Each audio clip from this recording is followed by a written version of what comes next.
Humans, for the most part, don't have a clue. They don't want one or need one either. They're happy. They think they have a good bead on things. Well, why the big secret? People are smart. They can handle it. The person is smart. People are dumb, panicky, dangerous animals, and you know it.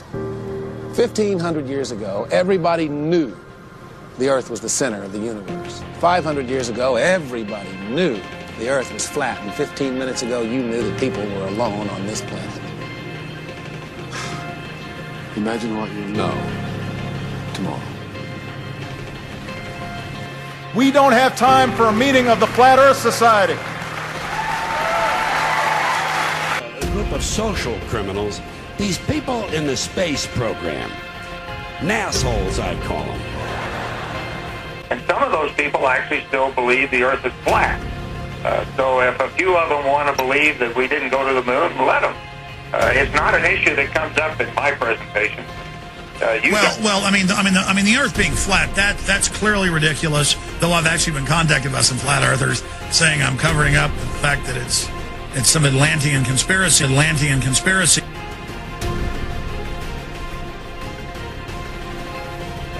NASA. As you can see, we got a nice red serpent tongue coming through there. NASA. And there's the UN flag. Also the symbol of the flat Earth.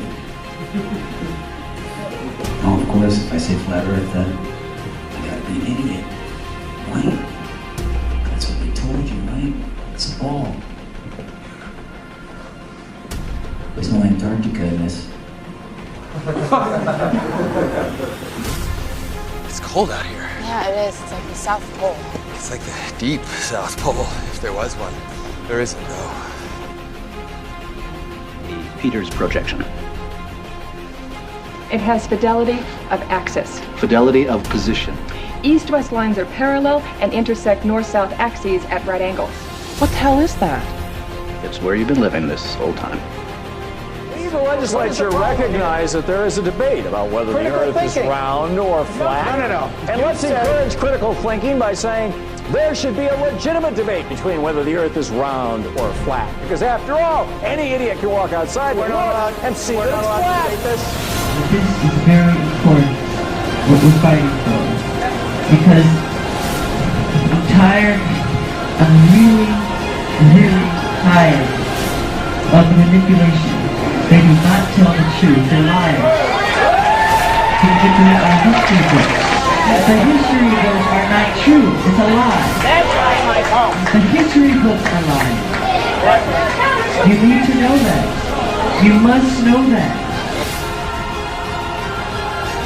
Asteroid Santa Claus kicks and deals. It's a long fly ball going back. And the ball shatters the sky, bringing the ocean itself down into the stadium. Oh, Simpson just broke this dream's reality wide open. You know, there's gonna be some comedians making jokes tonight, but I want to talk about the joke that's on you.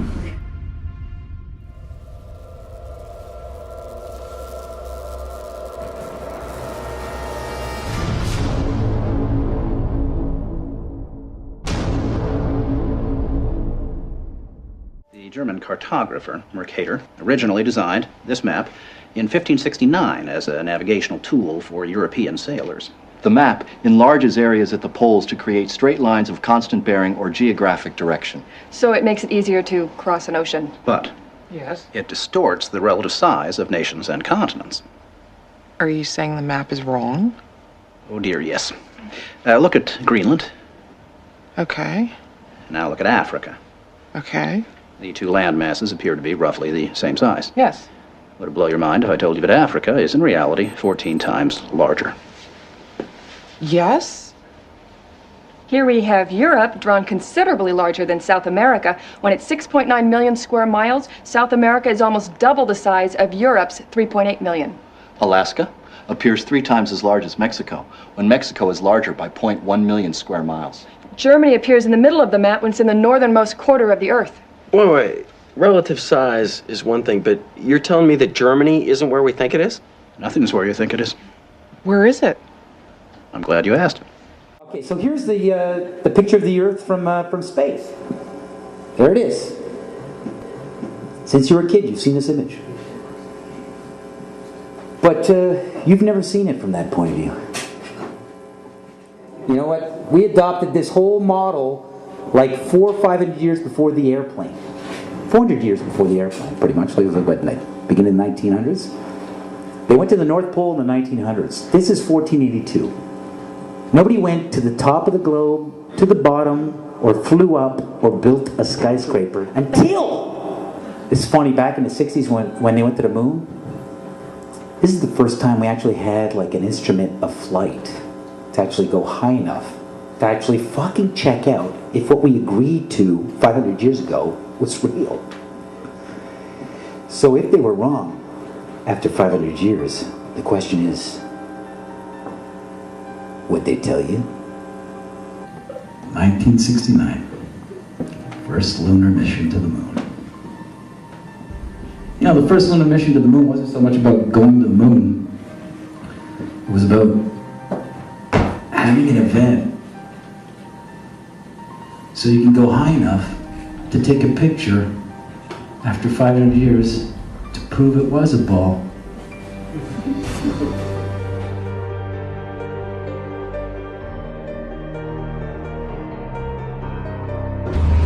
And they had as king over them the angel of the bottomless pit, whose name in Hebrew is Abaddon, but in Greek he has the name Apollyon.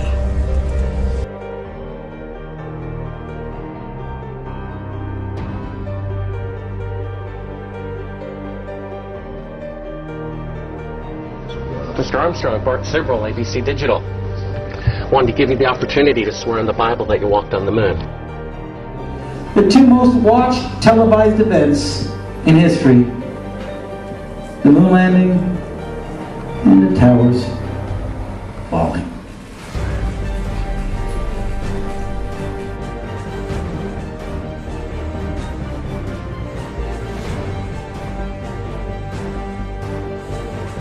You have $5,000 cash. You can give it to charity if you swear on the Bible that you walked on the moon. I have the tape. It'd be fine. Why don't you swear to... Why not? Why won't you do it? And it's funny, when you click on Google Images, photo of the Earth, you'll see 40 pages on Google. But it's always the same fucking photo. For those that believe in the Bible does mention the edges of the earth, the four corners of the earth, and how Satan brought Jesus Christ to the top of the mountain and showed him all kingdoms of the world. How can Satan show Jesus all kingdoms of the world if the world is round? How can there be edges of the world if the world's a sphere? The Bible also mentions how the earth is immovable and is set on pillars. So for the believers that still believe in the ball earth, the round earth, got to reconsider. According to science and the satanic system, the earth is supposedly tilted at a 23.4 degree angle off vertical, and that leaves you at 66.6 degrees off horizontal. Now, what are the chances of that?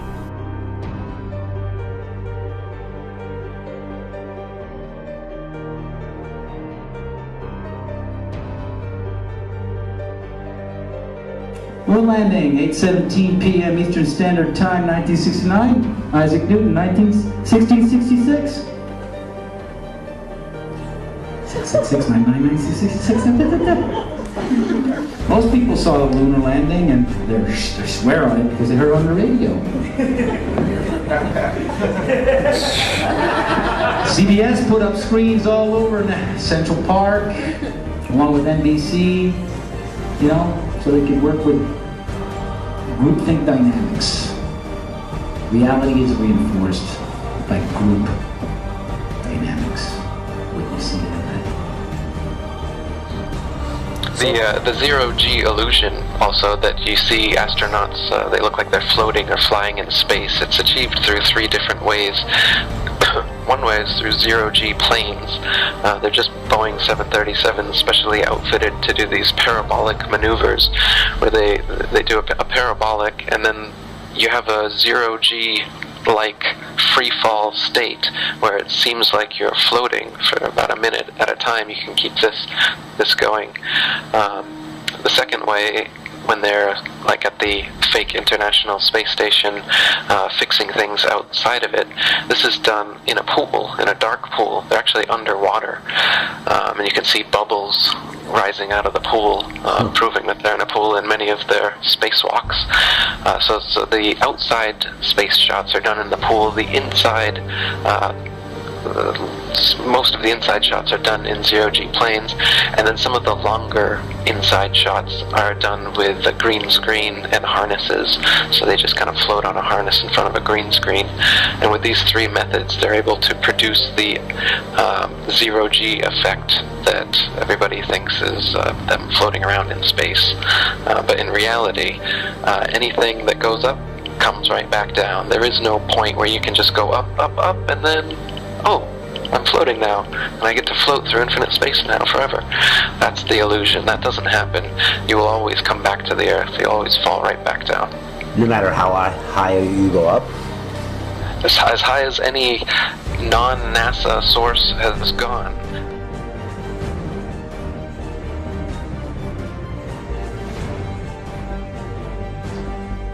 Jesus, do you think he knows?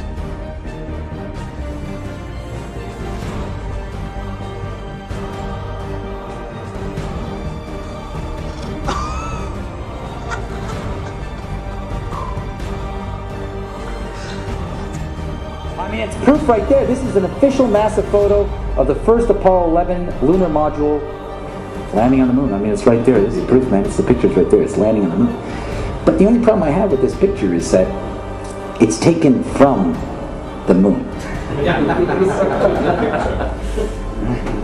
don't know what the big deal was with being the first guy on the moon. It seems the camera crew was already there. Hey, all right. Do you see Photoshop? Yes. Yeah. Okay. And if those of you think this technical difficulty was planned and think I'm scamming you, go do it for yourself. I'm going to zoom in on the Earth in Photoshop. You see the Earth? Yep. Okay, I'm going to go to Image, Adjust, Levels, and I'm going to bring the levels over here. And I'm going to bring the levels up. Uh-oh. What is that? Oh, wow. Yeah, wow. Why is there a square box around the Earth allegedly taken from the scientists on the moon in Apollo 17?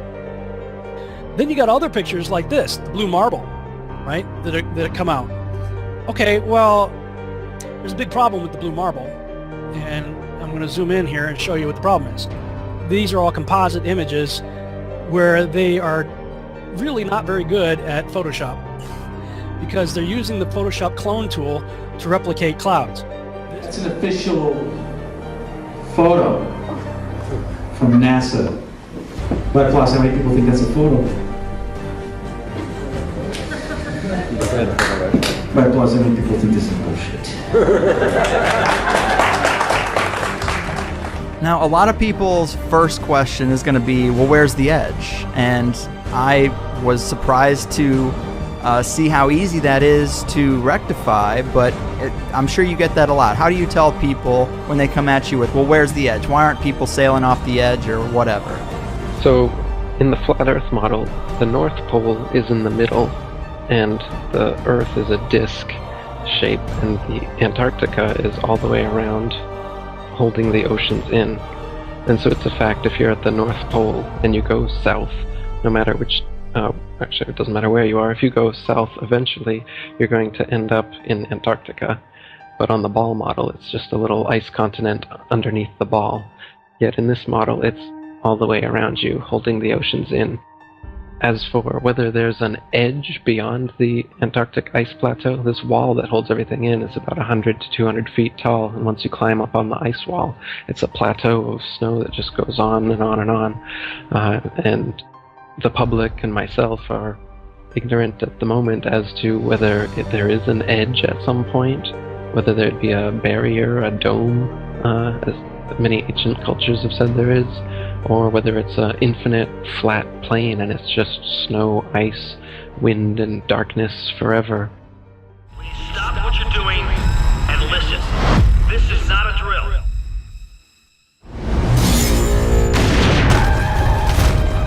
We're being sealed in a dome! Oh God! In up! In up!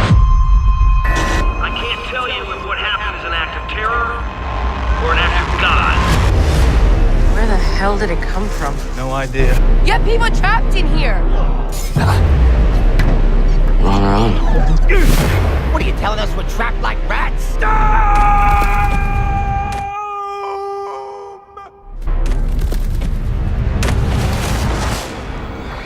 To prevent your poisons from spreading, your government has sealed you all within this dome.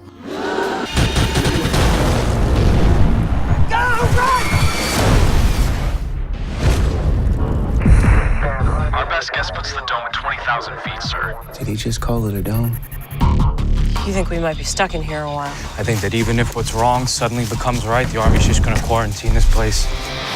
I want roving death squads around the perimeter 24/7. I want 10,000 tough guys. Let me out! Let me out! I wanna... What's the most resilient parasite? An idea. A single idea from the human mind can build cities.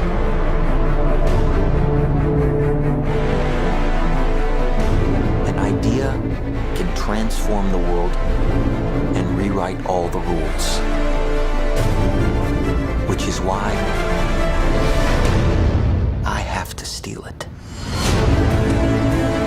Never recreate from your memory. Always imagine new places. He's hiding something, and we need to find out what that is. We gotta break out of here. Give him the kick!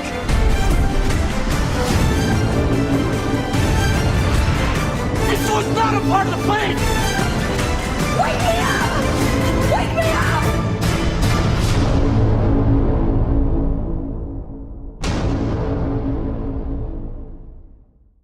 Is the whole flat Earth idea, is that a new idea? How long has this been around? No, the flat Earth was worldwide for thousands of years before this spinning ball Earth came around. The first person to think of the spinning ball Earth was also the first Freemason, Pythagoras of Samos. Most Freemasons trace their ancestry, if you will, back to Pythagoras as being the first Freemason. And that was 2,500 years ago. But his idea didn't catch on at all until about 500 years ago when Copernicus, another Freemason and Jesuit, wrote his book promoting this spinning ball Earth and concept. And then Kepler and Newton and Galileo, they took it from there, and now NASA and RASA and all the other space agencies, they're experts like Carl Sagan and Neil deGrasse Tyson. They're continuing this heliocentric spinning ball Earth gravity myth that's been going on for 500 years, and they keep adding on to it now. Now you've got a Big Bang and evolution and aliens, and come out and say they've found life on other planets soon. They've already given us fake pictures from Mars claiming that there's a pyramid and Sphinx on Mars, trying to cement this alien progenitor propaganda into us. So are you saying there are no aliens? Not in the sense of extraterrestrials, since there are no extraterrestrial places. Earth is the only material plane. It's a plane, not a planet. And the planets are just stars. That what we call planets today were known for thousands of years as the wandering stars. They differ from the fixed stars in their relative motions only. All the fixed stars in the constellations, they're fixed together in their patterns as they revolve around the heavens. But the planets, as they're called now, used to be known as wandering stars because they seem to wander their own unique paths. They just spiral around the sun, and they have kind of a spirograph orbit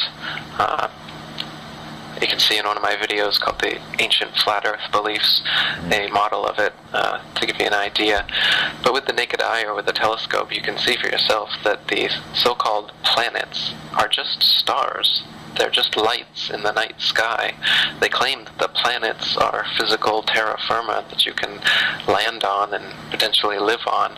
And they also claim that the stars are distant suns in galaxies trillions of light years away. Now, these light years are things that they've come up with to try and convince you that those lights in the sky aren't as close as they actually are.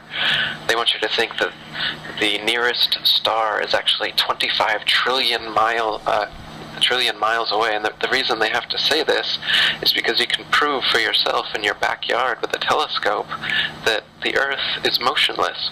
If we're really spinning around the sun 200 million miles every 6 months, we would be on the other side of the sun, right? So you can, by looking at the parallax change in the stars, see whether that's true. And there's not an inch in parallax change in any of the stars after 6 months of supposed orbital motion around the sun. So if that's the case, it's proof that we haven't moved. See how the moon travels at the same speed and direction as the stars? They all move together as one, and that's not possible if you believe the official narrative that the moon is a lot closer to the Earth than the stars. They'd all be moving at different speeds.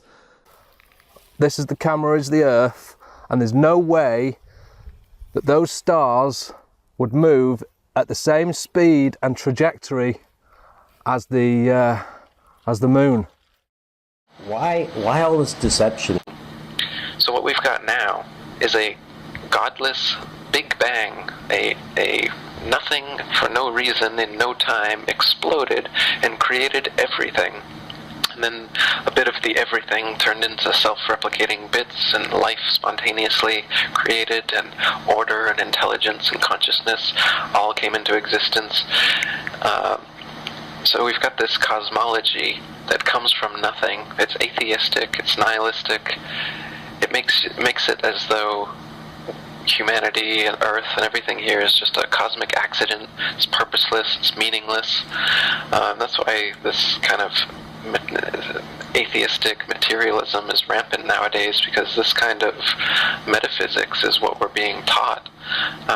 So if we're just in the corner of some galaxy and the fingertip under the dust of the fingertip of the universe, then we don't mean anything. So what it does is it spiritually crushes humanity, so that we just think that me is all that's important, because this life is meaningless, God doesn't exist, we're just a bunch of primordial soup that turned into monkeys, and then monkeys turned into humans. They got us believing just a bunch of nonsense. The overall reason, if you're a psychopath like the people who do control this world all are, then what you want, your ultimate goal is world domination. The best way to achieve world domination is through propaganda and mind control. So the way to mind control someone, if you've got them in a cage since birth, you tell them that the cage is the only thing there is, and everywhere else you can't go. You can't go to the North Pole, and you can't go to the Antarctic without government approval and licensing. They have little tours where you can go and take little photo ops, but you can't go yourself and explore what's actually at the North Pole. Maybe I'm being set up for something. Christoph, why do you think that Truman has never come close to discovering the true nature of his world until now? We accept the reality of the world with which we're presented. It's as simple as that. Get away. See some of the world. Explore. I like to be an explorer, like the Great Magellan. Oh, you're too late. There's really nothing left to explore. You want to be an explorer. This'll pass. We all think like this now and then. They're pretending to. Tell me what's happening! You had to shut her down. Thank you for your help. You're welcome, Truman. Locked it every turn. They go around the block. They come back. They go around again. Meryl, you're part of this, aren't you? You are scaring me! You're scaring me, Meryl. If his was more than just a vague ambition, he was absolutely determined to discover the truth. There's no way we could prevent him.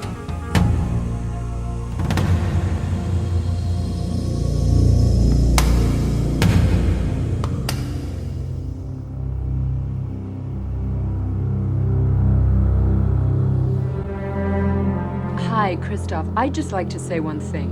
You're a liar and a manipulator, and what you've done to Truman is sick. Well, we remember this voice, don't we? How could we forget? Sylvia, you think because you batted your eyes at Truman once, flirted with him, that you know him? That you know what's right for him? Maybe I'm losing my mind. I've been your best friend since we were 7 years old, Truman. I know that feeling when it's like everything's slipping away, and the point is, I would gladly step in front of traffic for you, Truman.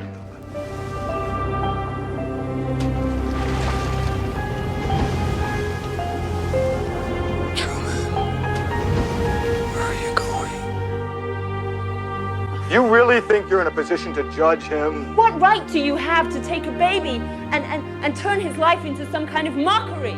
Don't you ever feel guilty? Is that the best you can do? You're gonna have to kill me!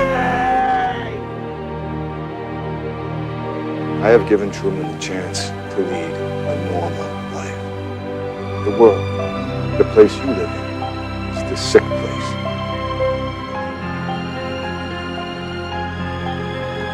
Dehaven is the way the world should be. He's not a performer, he's a prisoner. Look at him, look at what you've done to him.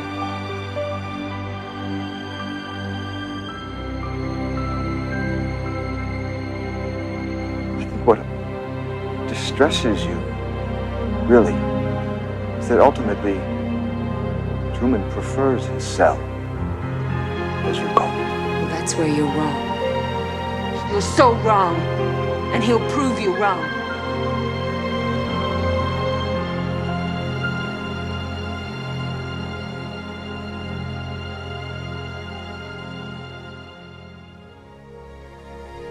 No, I am with you always, even unto the end of the world.